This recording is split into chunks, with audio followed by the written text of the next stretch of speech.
again. Thank you for choosing In My Shoes. I'm Hilda Broady, your host. I keep finding all these wonderful people. I have another exciting guest for you today, Mr. Sherman Edmonds. As you know, I give all my guests, I don't know if you all can see that, a shoe. It's a flip-flop. Thank you so much. And I also give an angel, because the work that you do, angels do. Thank you. And you can turn it off this way. Okay. If you could be so kind as to let our guests know, or actually let our audience know who you are and what you're about. Again, the name is Sherman Edmonds. I'm actually from New Jersey, quasi-retired from the school system in Newark. Some of my past experiences have been rather eclectic of sorts. I've worked in elementary schools, high schools, middle schools, alternative ed programs. I have also ran the drug program for my school districts, urban school district.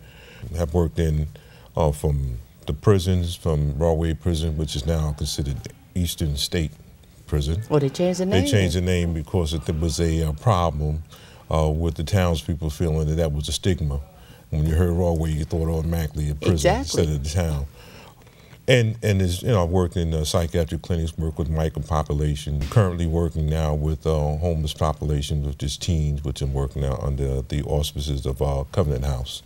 Okay, we got to take a step back because you said M.I.C.A, and we're not going to assume that everybody knows what M.I.C.A is. Okay. So.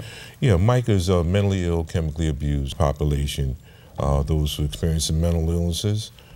Oftentimes had the propensity to move towards sometimes illicit drugs just to alleviate some of the problems that they may be self-medication. Exactly. And it's funny because oftentimes we don't look at this particular population, especially in the school system. And I say that because I really feel that that's something that we need to address even more so nowadays. One, having the experience also working as a school psychologist, that these things we see, and oftentimes I think that the administrators don't actually understand the whole premise of what it entails, and oftentimes the symptoms are mistaken for a number of different things when you really don't know. And unfortunately, our school systems, although they attempt to make a concerted effort to have the appropriate people on board to handle certain situations, but it's more of crisis mode and reactionary as opposed to kind of proactive. I shouldn't say that that's a kind of a slip of the tongue, a general statement, but nonetheless, that's how I look at it. We should be thinking about what could, what if, and be ready for that than to do what we usually do, which is react and then kind of fade away until the next crisis. And there's no, then it's crisis intervention. Right. And then they have a whole unit just for that. Exactly. Instead of it being just a flow of services. Exactly. And it seems that's pretty systemic. Now, given the I guess some of your background as far as working here in New York, that also exists, I shouldn't say in all areas of New Jersey, but oftentimes there's so many things that go on in some of our urban schools that it can be really overwhelming. And sometimes it is a reactionary approach to things. I really think that we need to have a little more training in that area. School has always been a place where supposedly we're supposed to have safe haven for our kids. These problems have existed before, maybe not to the magnitude that it is currently, but nonetheless those things existed. I chuckle, some of my friends and I were talking not long ago about when you were in trouble, whatever that trouble means. Now it's considered alternative ed. There was a school that was based in Jersey, which was kind of a vocational school, and that's where you went to for those troubled teens. In New York, it was the 600 schools. 600, okay. Okay, I never knew what the 600 meant. I don't know if it was an address or that was just what it used to be. If you act up, you were going to the 600 school. Yeah. So I don't know. I mean, but sometimes I think that people are self-medicating themselves, but a lot of times the system is medicating our kids and not really addressing what the issue. I had a little boy 2 weeks ago in my car. The therapist wanted to put him on Respirol. Okay. And the mother is like ambivalent and saying, no, I don't want my son on this because there are other things that can be done. So, and the school has said that he was a number 8. They have a scale of, I guess, and he was at 8. And I've never seen this kid misbehave. I mean, to the point where I picked them, we met them there, and because I was like, well, why are we putting him on medication? He's this bright, really bright child, and I think that maybe when he's bored, he acts up. He acts up. If his mom doesn't give him the tablet, he wants to go on there and do whatever they do on the tablets, because I don't use my tablet. Then he'll bang his head on the floor. So it's not because of anything other than I want to use the tablet and I'm going to have a temper tantrum. So now we're medicating temper tantrum is what I'm kind of feeling. Okay. Right. And well, along with that, as I'm listening to you, it's also it's manipulation too sometimes from some of our kids too. I mean, we all have that. As adults, we still have it. Oftentimes, I have spoken to boards and also to teaching staff. I've always used the phrase, I'm sure a lot of people have heard it, but perhaps they think of it a little differently. But I would always say, kids are us. And I would have hands raised and people would talk about, oh, yes, that's right, we're really about the kids. A little different twist. And my approach has been from whence we came to where we are now, from being a child to the us is now the adult. We learn we're like chameleons over time. We learn how to put the mask on, to hide some of the things and a lot of these idiosyncrasies and little quirks we still have as adults. And that's why I find sometimes that the adults are very harsh in getting the real gist of what's going on here.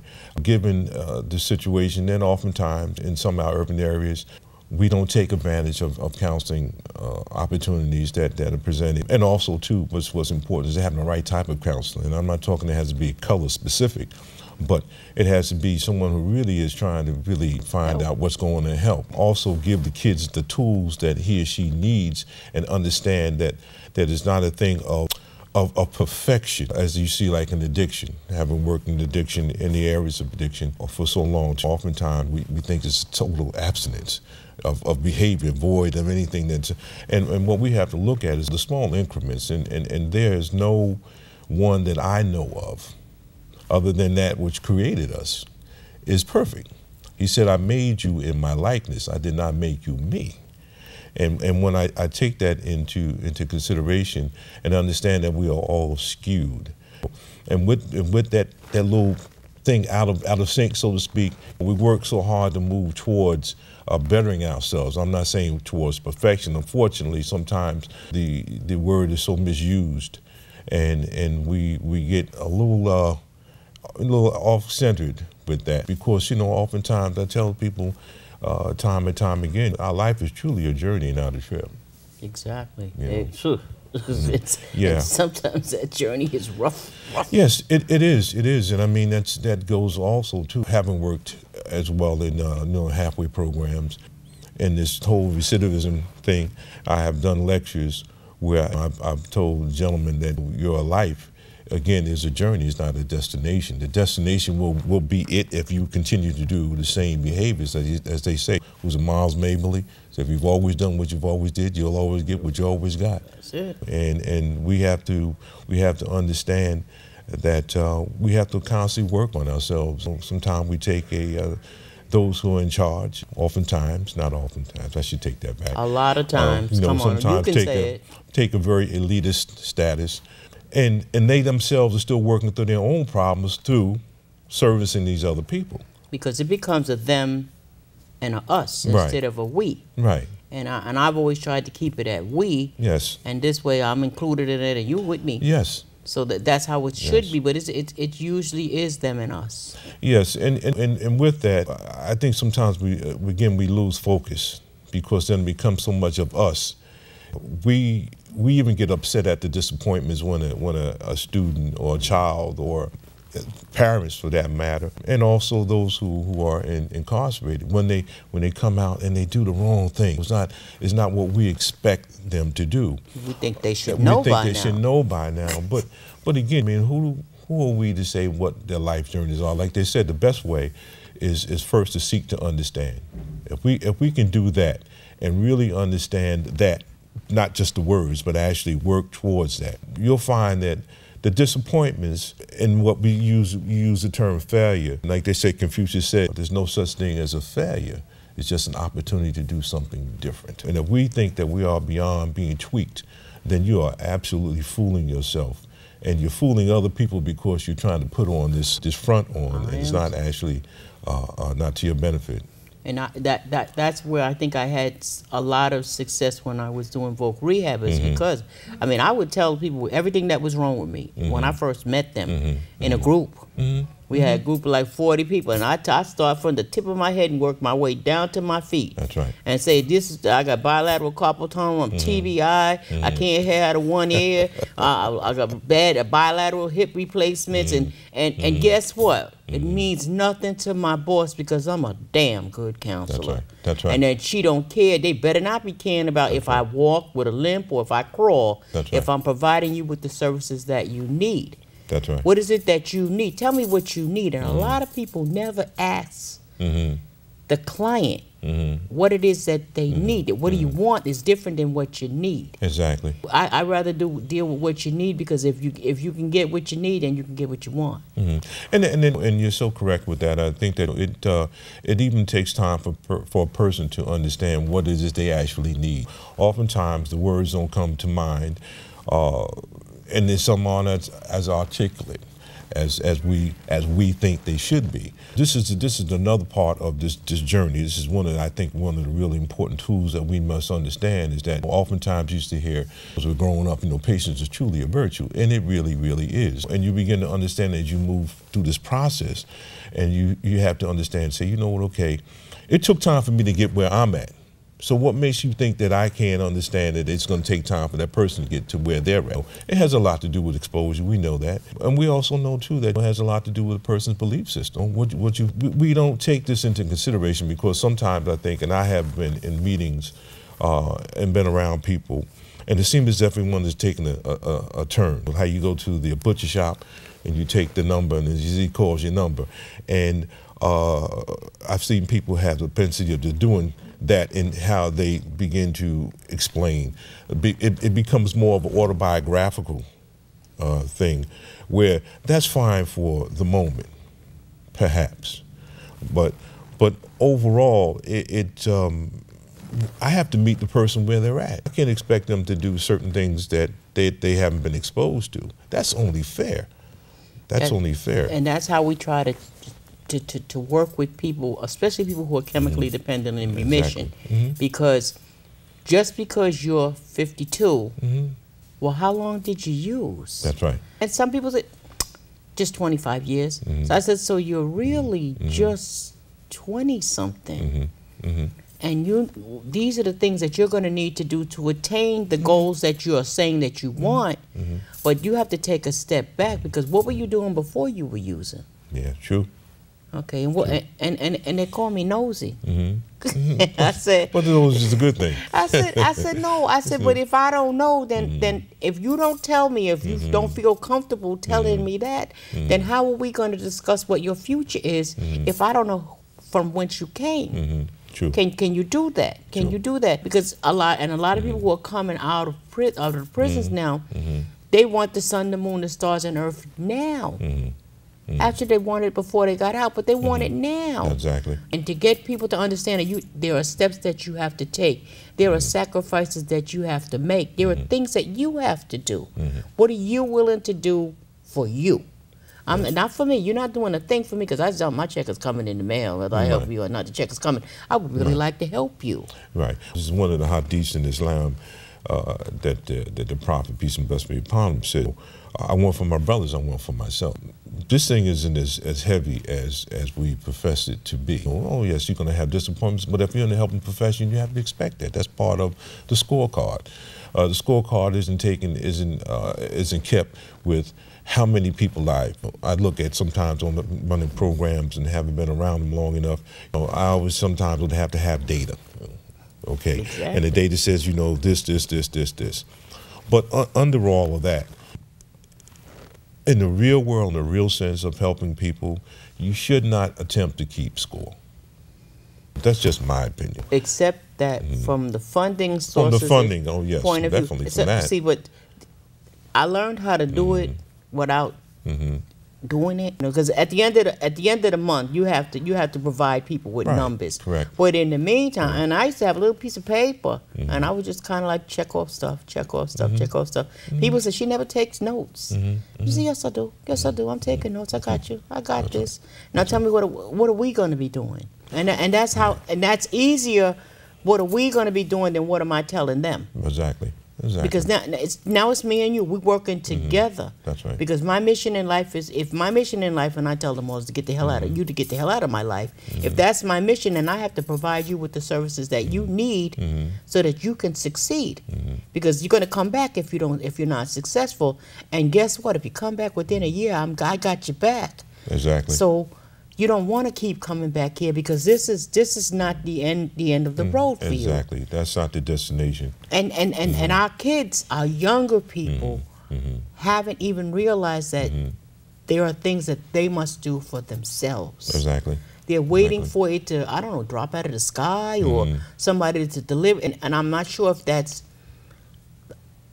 the parents, because a lot of parents say, I'm going to make sure my kids have everything that I didn't have. Yeah, I agree. And I kind of think that's a mistake, in that they should have access to things that the parents didn't have. But that work ethic, and I'm not even talking about getting a job, I'm even talking about your schoolwork. That's right. That work ethic should be instilled in them from day one. And parents tend to think that kids don't know stuff. Right. Little kids know, little teeny tiny kids. I remember when I was 2 and 3, we learned stuff, and it's not, oh, when I grow up I'm gonna. I'm living this life now. Right. So if we can make it so that it's ingrained in them when they're little teeny tiny, then you don't have to worry so much when they become, what do they call them, tweens now? Yeah, tweens. Tweens, and they come up all these names for these people. Tweens and teens, and it's not so difficult to integrate that into their lives, because it's part of their lives, is what I'm saying. Right. And even with the kids, like I had Joe Smith was on, and he's doing youth prevention, and I'm a graduate of youth prevention and the reentry consortium's training, and that was the thing. Can we get the kids when they're young, or can and even if you don't get them when they're young, can you get a hold of their mind? Right. When you get them, because now they're babies with you, because you just got them. Right. So can you grasp them and hold them and help them to mold themselves into what they need to be for themselves? Exactly. And that's the whole idea. If we can keep instilling them, you're not doing this for me. It's for you. What is it that you need for you? That's right. For you. That's right. And they hated me. I made them write it down. And I'm saying, okay, because a lot of people don't even know what they want. No, a lot of adults still don't know. Exactly. But you know what you don't want. I remember when I graduated, when I got my bachelor's degree, I couldn't get a job. There was no jobs out there. I mean, I got something right after, because I always wanted to teach in college, and I did get that opportunity and found out I didn't like it.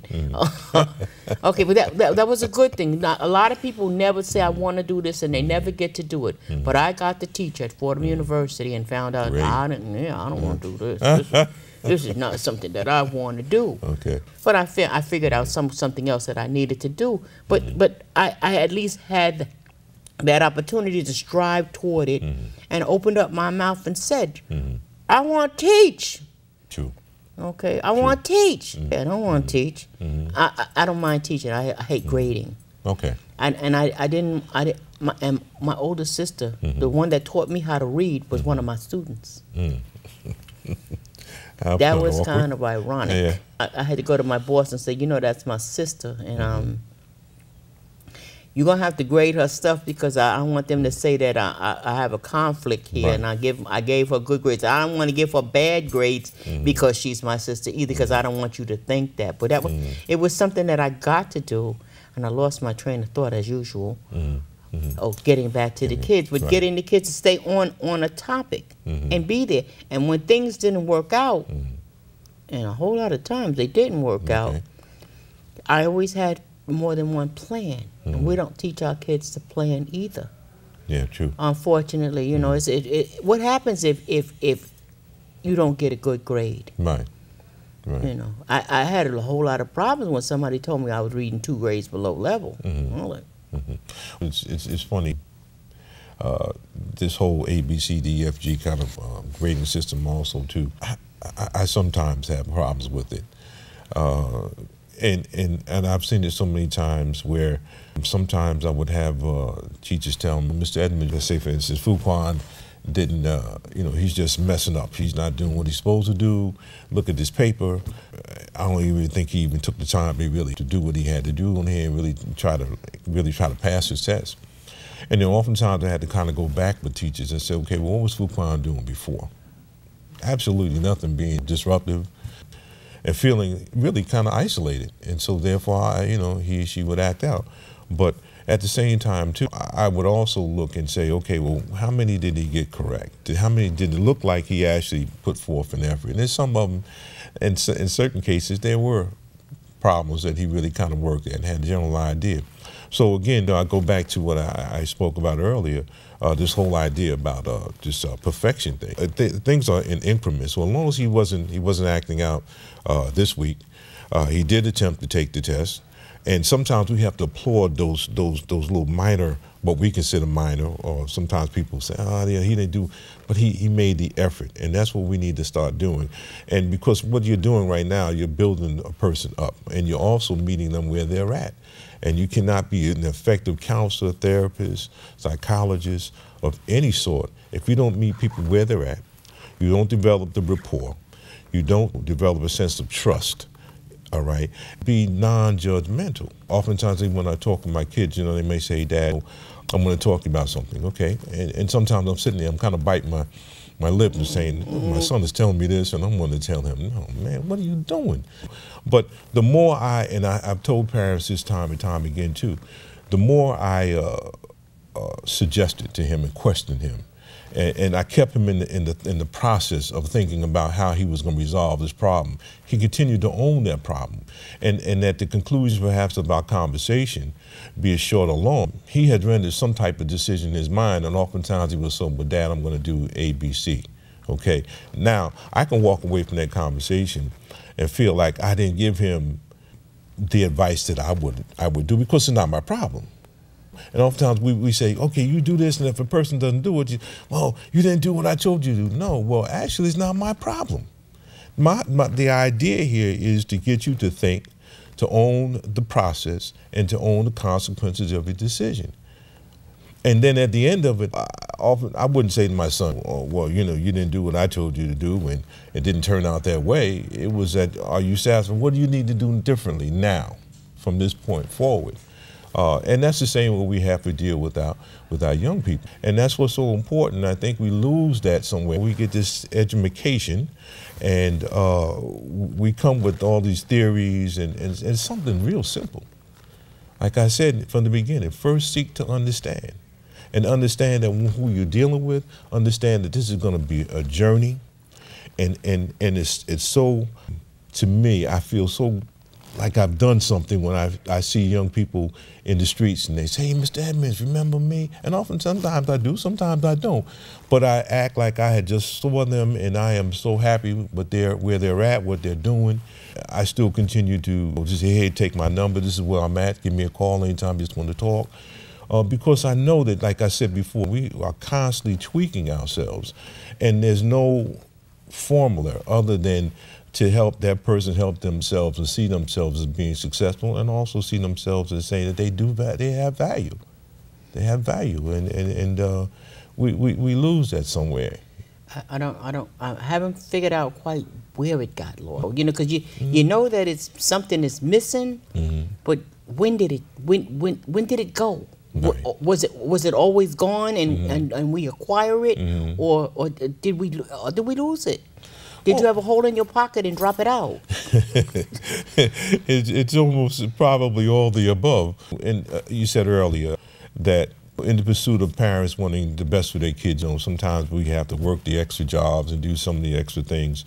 And not in all cases, but sometimes if you are a single parent, you may be a little tired at the end of the day just dealing with your job and the people on your job. But we know that that there are a lot of superwomen out there, and they manage to kind of finagle the time and know that putting the time in, it's like the commercial, you can spend a lot of money on it.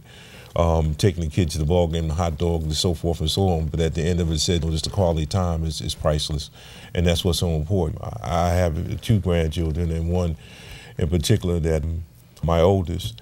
And I was just watching them the other day doing a science project. Of course, my son-in-law and my daughter, they bought him a science kit, and he's telling me about the DNA, and he's telling me he's extracting the DNA from my arm, and how he's going to put it in the beaker, and then he's going to pour this in, and you have to take so many drops of it, and then I can possibly turn it into an abomination if it's not correct. And we're looking at, I always tease people, they say, hey, how's your grandson doing? I said, I'm looking for a job. He's only 5, and I always tell people he's 55.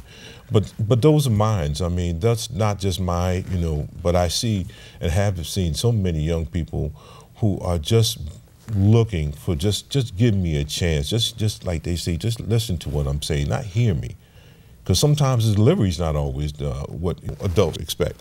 They expect you know, the person to kind of have their hands folded and be respectful, and they themselves can be just like the young people. That's why I said, you know, kids are us, but we have to meet them again. We have to meet them where they're at, and all our kids aren't bad. All our kids aren't in jail. All our kids aren't walking down the street with guns in their hands and so forth and so on.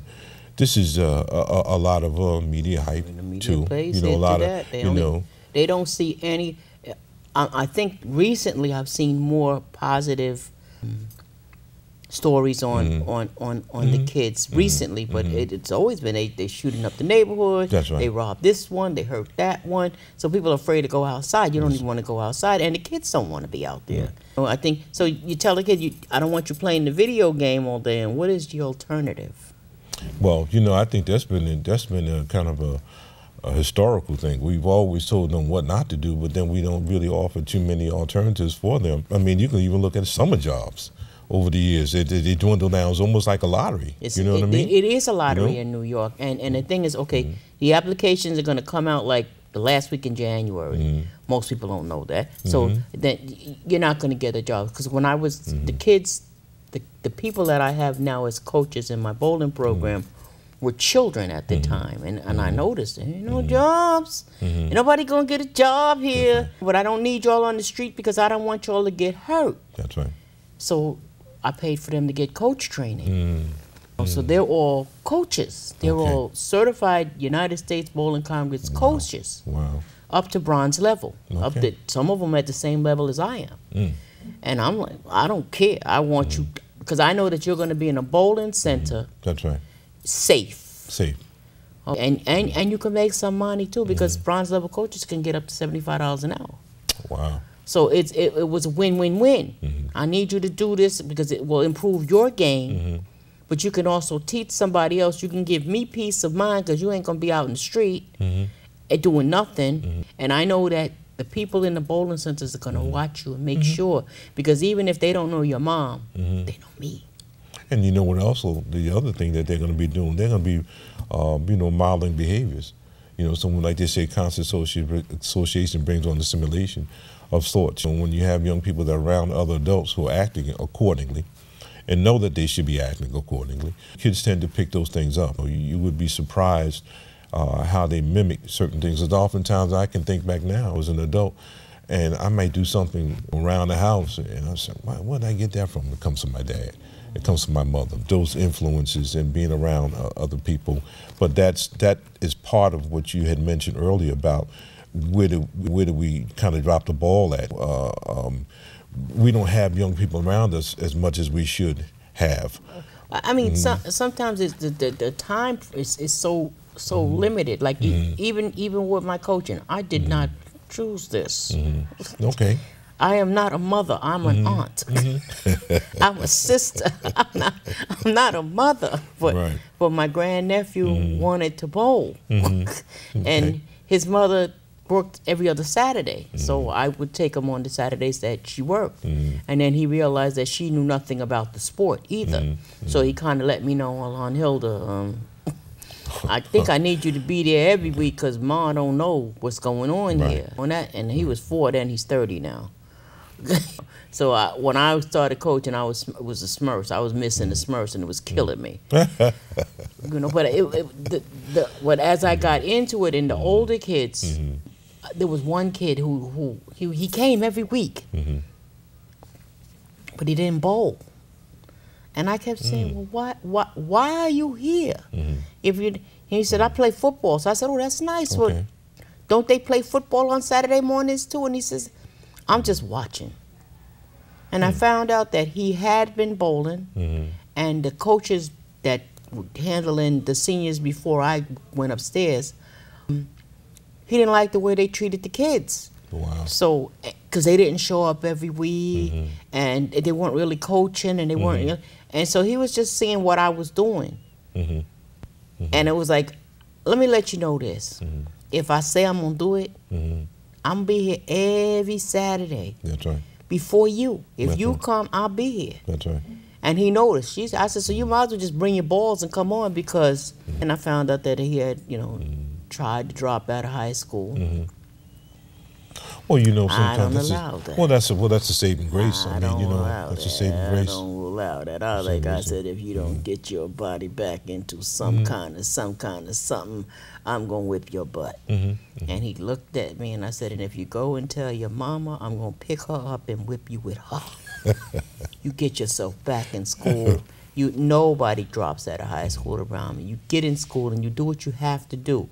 Not because I'm telling you have to go to college, because a lot of kids think that you want them to go to college. Right. And I'm saying, I want you to have the option of going. If you want to go later, fine. That's right. But at least have that high school diploma. That's right. And the good thing about bowling, and I'm going to always go back to bowling, is everybody bowls. Police people bowl, teachers bowl. We have an architect. We had a lawyer. We had all different professions. So they were exposed to different professions, and the teachers were tutoring the kids.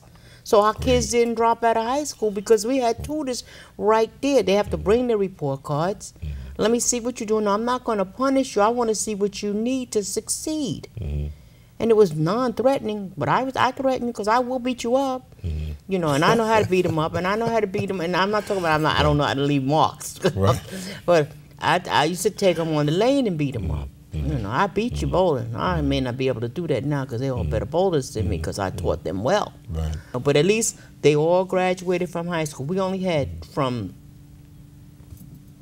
1988 until now, one kid drop out. Wow. One kid get arrested. Wow. That's it. And whom we don't play that. That's great. Just listening to you say that, and looking at your facial expressions as you said that, you can tell when people have a passion for that.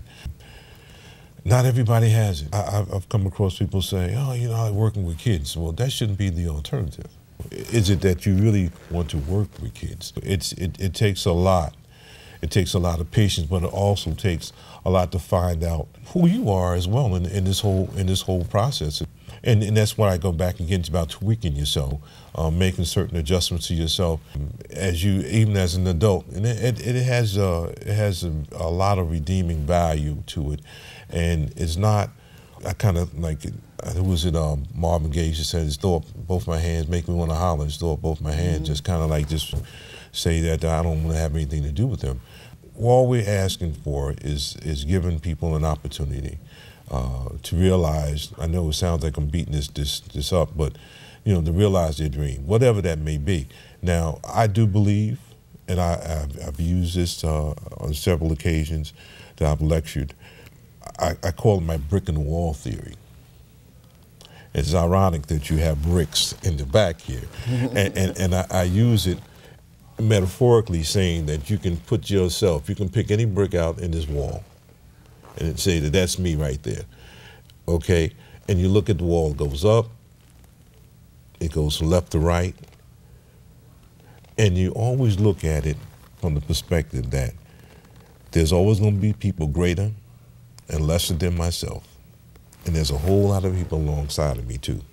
So wherever I pick, whatever brick in that wall that I choose, you know, I'm still looking to do better. And I'm not in the boat by myself, because oftentimes we think that, oh, what was me? It just always happens to me. Yeah, the pity party. It just, yes, it only happens to me. It happens to me because of this, it happens to me because of that.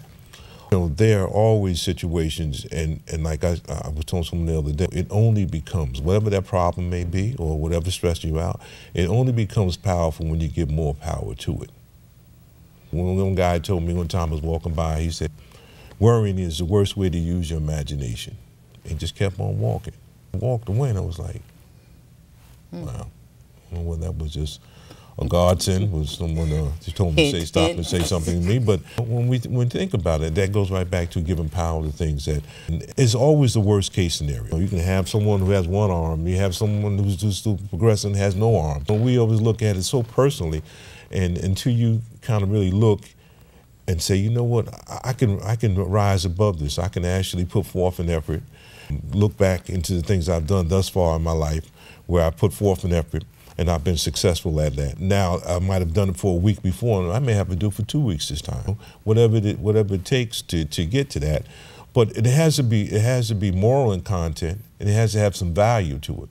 Otherwise, if it's just something very flippant, whatever that may be, it's not going to really give you the stuff you need to have the fortitude and to stick to it from this. That's part of the formula, and to realize that anything you want to do, you can do, and you have to like they say, even in addiction, you have to change your thinking, your stinking thinking. You have to put yourself around the right people, places, and things, and that in and of itself is just such a tremendous help and an uplift for the person to see it, even if a person's not even really doing everything exactly that you want to do.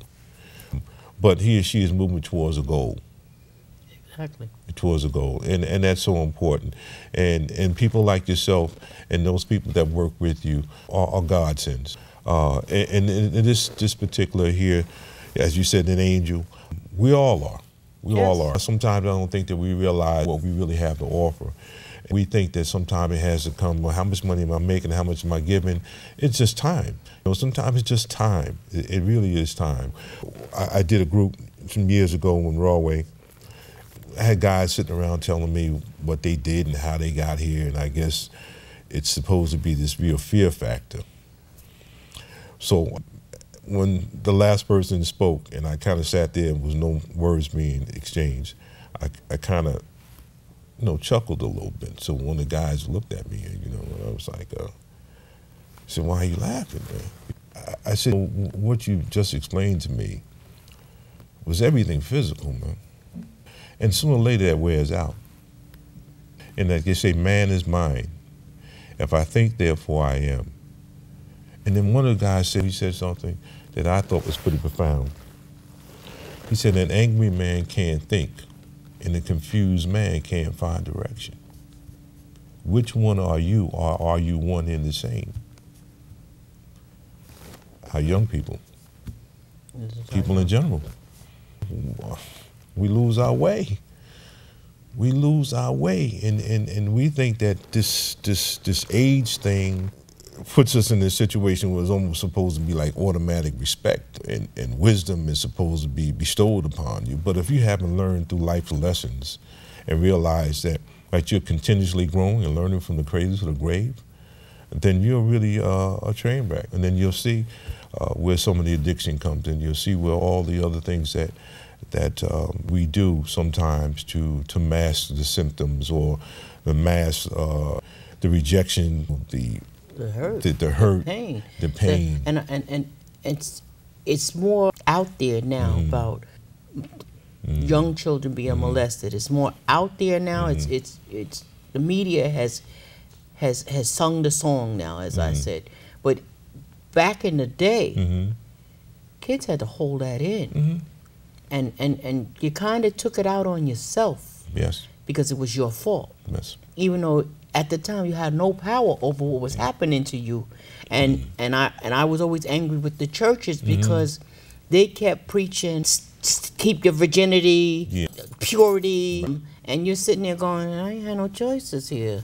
So now I'm mad as hell because you took away my choice. And the church is not helping me because they're calling me dirty already. I've spoken to quite a few women who became prostitutes, and that was one of the key reasons why, because I felt impure, and where else was I going to go? So I'm kind of hoping that the churches have heard, because I've gone around the churches and said, stop that. You need to stop that. And I can say that from personal experience, and I can say it from the experiences of the women that I've spoken with. Stop that, because you're creating more of a problem than you are fixing it. I can't find Jesus if you keep calling me dirty. I said, and you called me dirty because I could never be the Virgin Mary if God wanted to send another kid down here. That's right. Because somebody already decided they were going to take it. And he was like, the minister was looking at me like, well, what is this? I said, I'm not trying to make you feel bad. I want to make you aware of some of the things that you do in the name of Jesus, in the name of God, that's not God-like. Exactly. And you're hurting our people by that. It's just like nobody wanted to talk to people who were coming out of jail. You know, I don't want you in my neighborhood. I don't want you in my community. I don't want well, they're part of our community. They came from our community. So where are they supposed to go? They were in jail, they were in prison, and now they're where? Why are we not embracing them? Why are we not helping them to find the solutions? Because some of the people, I do mentoring from the ladies from Bedford Hills, and I met with one of the ladies yesterday. She just got off parole Monday. I met her when she was in jail. She was in web seminars. I do web seminars, and she liked what I said, because she said that she was in recovery, and I said, the hell you are, you in discovery. You better discover what the hell you're going to be doing. Because recovery, what are you covering up? What are you recovering? And she's like, she said, I like that. I said, you discovered, the only I accept is discovery. And she was like, okay, so what is it that you want to be when you grow up? And you need to work toward that. And before she left prison, I sent her stuff. Do this, do this, do this, do this. And call me when you get out. And she did. She didn't call me right away because she wanted to make sure she had all her ducks in a row right, because she felt that I was going to jump on her if she was right. I would. But when she called me, she had everything, all her ducks in a row. She was going to her program, doing whatever she had to do, and then she wanted to get her plan. Her plan in place. And I said, how many plans we going to have? She had 3. 3 plans. I said, okay, you're going to have 3. So if you meet them there, and she kept saying, and I'm not the only one that liked you. You know, she said, we heard what you said, because you said it, you kept it real. And I said, and I didn't come to speak at you, I came to speak with you. Because I said, I've had a lot of crap happen to me. It's just I never broke the law. You know, I'm afraid of handcuffs and things like that. So just because I didn't go to jail doesn't mean that I don't understand what's going on. But I said, but I came from being poor to getting a master's degree from Fordham University by the time I was 23. I said, so I did whatever I had to do that. I said, I crocheted, I cooked, I cleaned people's houses, I flipped burgers, I worked, I tutored, I did whatever I had to do. I said, so there is a way to get what you want. You were saying, have your dream. That's right. But what are you willing to do to make that dream come true yourself? And I realized that my family didn't want me to go to college. My family wanted me to get a damn job. What the hell is your problem here? Who do you think you are? And I kept saying, but I'm so smart. You know, I was lucky because I actually knew I was smart. But I kept saying, and I'll work, and I'll work. You know, just that freshman year, I couldn't work. Couldn't work my freshman year because that was the commitment that I made to Fordham, that I wouldn't, that I would focus on my grades and maintain my 3.0 at least. And I did that, and then I said, now I gotta get a job, because I need to eat too. and that's how you know we did it. And they said, well, if you were doing all that working, because I had 3 part-time jobs, I carried 16 credits a semester. Okay. Okay. And I was the head of the Black Student Union.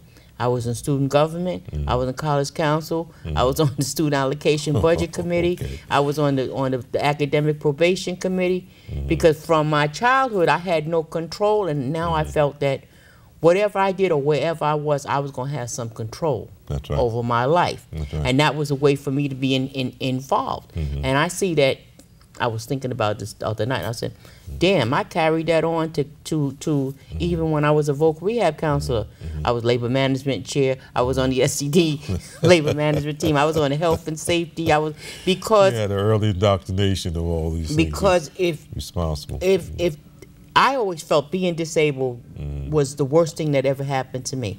I mean, because I'm the lowest of the lower. In this society, in the United States of America, if you're a black female and you're disabled and fat, please, you ain't nobody. But being disabled is the worst, because people think that you're stupid. They really treat people with disabilities as if they are idiots. And we're angry. We're pissed off about it. And when I did voc rehab, I was saying we want to get rid of that anger, because it's not helping us any. But we want to show them. So I'm going to show you. So I kept saying, if the building that we're working in, the building that the counselors are working in, is safe, they'll do a better job for the people that they're servicing. That's correct. If the employer, because I was on labor management, if the employer treats the employees correctly, then they'll do a better job, and people with disabilities will benefit. Unfortunately, in New York State anyway, the people who run the voc rehab programs are not people with disabilities. So you doing what you think. You give me what you think I need. And I want you to know what I need. They don't want to hear it, because then that kind of embodies, they making a whole lot of money on people with disabilities, and we're still the lowest paid in this country. We're still the highest unemployed in this country. Okay, and the only thing worse than us is if you're disabled and you've been incarcerated as well. Well, double whammy, huh? So you really are messed up. Except I'm trying to get the word out. There's so many services. There's so much available for us that we fail to take advantage of because we don't know about it. But I'm going to blab. That's correct. Okay. That's correct. Apply. Because people don't want to apply for stuff because I ain't going to get it. Yeah. I found that to be so true. I ain't going to get it. And I'm sitting there going, huh? I said, you know, I applied for anything and everything when I said, we didn't have no money. We had no money. We didn't have no money. And I'm going for them. We don't have no money. I need to apply to everybody, everything. And I applied to everything. And I didn't get everything. But I got enough. That's, well, you know, it's an old adage, and this is for a basketball term. It used to be one of the leading scorers in the country. His name was Bird Everett. And they asked him a question. They said, "Looked like you weren't, really putting the ball through the hoop this particular game. You know, what's wrong?" He said, "Well, the shooting was off. You took so many shots." He said it was like throwing mud against the wall. Sooner or later, some of us got to stick. Some of us got to stick. And it's like anything else. Like you said, you keep applying. I found that to be very prevalent, an attitude that was taking the first term of President Obama. When I was out trying to get people to register to vote, people, I can't vote. I can't vote. I said, look, let them tell you no. Apply anyway. Let them tell you no. And then in this way, at least, if they tell you no, that's them. Why not? Why not? Why not? And what do I got to do? What I need to do to straighten that, rectify that situation. And it's so important. But sometimes that's part of the discouragement. And we do it to each other too often. But someone said something the other day, hurt people. Unfortunately, that's too true. Hurt people. And it goes right back to being greater than the person you're talking to. If you're talking in a condescending way or acting in such a manner that a person picks those things up, that's like with young people. And like I said, it starts from there. A kid can tell if you're being for real with situation. And that's why it's so important, again, to really make a concerted effort to meet them where they're at, find out what their areas of interest are, and be honest. And then you can kind of intertwine what it is where you want them to go and so forth. And obviously that helps with the trust factor as well and developing a rapport. And I don't see any reason why anyone can't be successful. Okay. So. Again, I'm doing it. I do it all the time. I run out of time because we get involved in to doing the positive things that our community, actually this whole country needs. So I want to thank you for coming. Thank you so much again. Okay. I appreciate it. Okay. And this is just such a great opportunity to come on your show and just basically have good conversation and dialogue. And we need more of that. And I really wish that also too that men would do a little more of this earlier on, and like they say, do a little more listening than just hearing and feeling, and that in and of itself helps to create a situation where now we're talking. You know, it should be a time where they used to have these think tanks. They used to have these situations where brothers used to have them. Just very quiet. Yeah, just very quiet. You know, kind of. I ran into someone at the bookstore one time. I mentioned that a group of brothers were meeting, but it has to start somewhere. It has to start somewhere. All right. Yes, I know I ran out of time. Thank you again for choosing In My Shoes, and I hope to see you real soon. I want to thank you for choosing In My Shoes. Welcome, welcome, welcome. A few things that we need to flesh out. First, I'm Hilda Kathy Broady, and I'm your host. We're going to talk about what this show is, who we are, and what we're about. We don't give you sound bites. We don't touch over and brush over, and we ran out of time. If we run out of time, we're going on to the next show. We'll keep addressing a topic until we rip it apart, and then we come up with solutions. We try to come up with viable solutions. We will not only be addressing topics that are of interest to me so that you're in my shoes, but also the topics that are the guests have topics that need to be addressed, and we'd like our audience to contact me at queenpin, QUEENPIN 53@yahoo.com, and let me know some topics that you'd like for us to discuss, address, and come up with viable solutions. Because it's not only about talking the talk, but it's also about coming up with a solution. Because sometimes it's right on the tip of your tongue and you can't come up with it and you say, oh, I should have done that. Or sometimes it's so far reached that you think that it's hopeless, and it's not. We'll put our heads together and we'll come up with that solution. So don't feel shy. Send me an email. Yeah, M.I.C.A got a message for you. I've been less offended by the boxers, all the sagging pants in our community. I got a song for you. Check it out. Here we go. Come on. Pull your pants up. Pull your pants up. Pull your pants up. Pull your pants up. Pull your pants up. Pull your pants up. Yeah. It's the new style. Come on, Colette, talk to me. Say, Mr. Harris, sagging jeans is an epidemic. That's right. One that I've never been a fan of. And I can't stand how these young men, they sagging, they dragging. Come on. Pull your pants up. And I know us girls, we in the wrong for not putting these fellas on. You got the power. But I'm offended by boxers, and I think that we all should be. You feel me? Help me. Pull your pants up. Pull your pants up. Pull your pants up. Pull your pants up. Pull your pants up. Pull your pants up. Why? It's the new style. Pull your pants up. Pull your pants up. Yeah. Pull your pants up. Pull your pants up. Pull your pants up. Pull your pants up. It'll make your mama proud. Here we go. We living in a world affected by an epidemic. Sagging jeans and sweatpants is how I'm living. Need to set the example to make the future right. So hear our message when we hit you with the chance. Pull your pants up. Pull your pants up. Pull your pants up.